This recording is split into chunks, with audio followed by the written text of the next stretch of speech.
my work is mainly focused on the three pillars of monitoring, forecasting, communicating, to some extent responding, because until you know the response, you don't know what you should be delivering.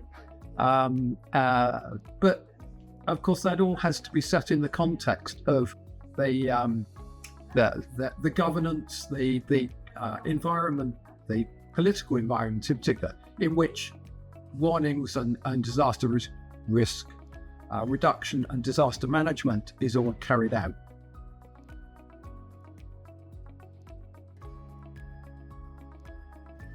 The biggest challenge is probably in meeting the needs that people have to for the information that will persuade them that they need to take action.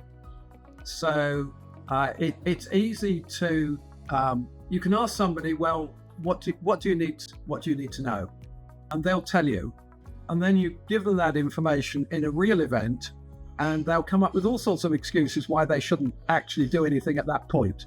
And in a real disaster situation, if they don't act at that point, then it's too late. So I that's sort of the crux of the matter. Of course, that's that really critical response is only going to happen very, very rarely.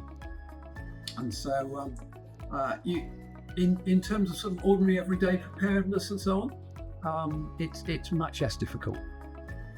But to save lives in that situation, you've got to get through to the emotional response, and I think that's really hard.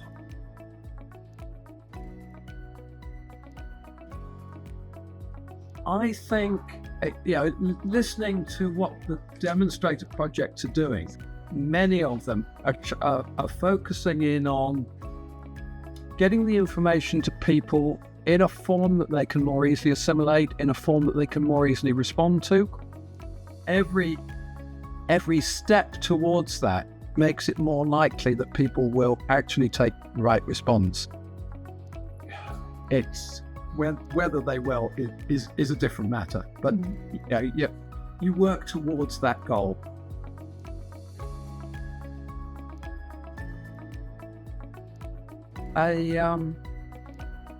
More impact avoided, and mainly in terms of people's lives, people's livelihoods too, because I think we often forget the point that preparedness helps save lives, but it also helps save businesses. And if businesses survive that otherwise would have gone under, then people have still got a job to go to, and that may be a life and death thing for them even in the future. So lives and livelihoods. Damage is difficult to avoid. But